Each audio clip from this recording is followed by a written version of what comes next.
So a couple of years ago, we had this extraordinary situation with the pandemic, and it did have a profound impact on women in the workplace. So what's the biggest shift that you've experienced in how women present themselves now versus pre-COVID? Have you seen a shift?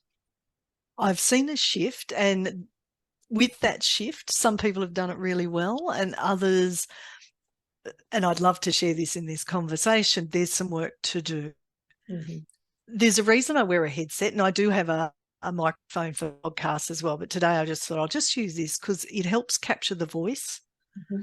So when we're talking, say, on video, which still a lot of organisations are doing, if we can't see the person well, it lowers trust, particularly if we don't know them.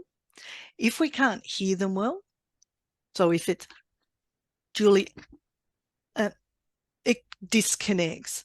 So being mindful that letting people see you, if you can't be face to face, the next best communication is video, because we can pick up each other's micro expressions. So taking the time to make sure that you are dressed nicely, you don't turn up in your pajamas if you're talking to your group, etc., because it might be comfortable. However, the message, as you said, is not necessarily presenting you in your best light. Taking the time to make sure that people can see you through having lighting behind your computer. So my computer faces out with a window behind it. I also have lighting to make sure that people can see my face. Again, wearing the headset so people can hear me. Thinking about even just your background. So one of the things, Julie, throughout COVID, I loved about you is your beautiful background. And Oh. again, if there's lots of clutter behind you, it's like, okay, what else is cluttered? Mm-hmm.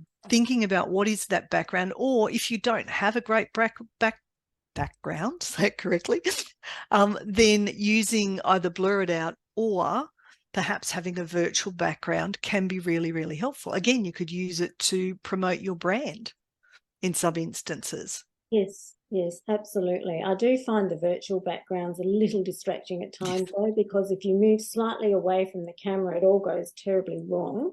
Um, Yes, Simplicity, is best yes, at the end of yes, the day. Keep things simple, but yes, obviously, if you are promoting a brand or you're communicating a brand presence, then having something in the background that aligns with that yes, makes people think, oh, okay, yes, look, I have lovely flowers and I have a little color swatch there and I have things that indicate that I am who I am, and I'm not a fake. So yes, yeah. that's really important. Yes, yes. And mine's global. So my daughter did this wall behind me for that very reason, because we deal with a lot of global clients. And so that was part of my background.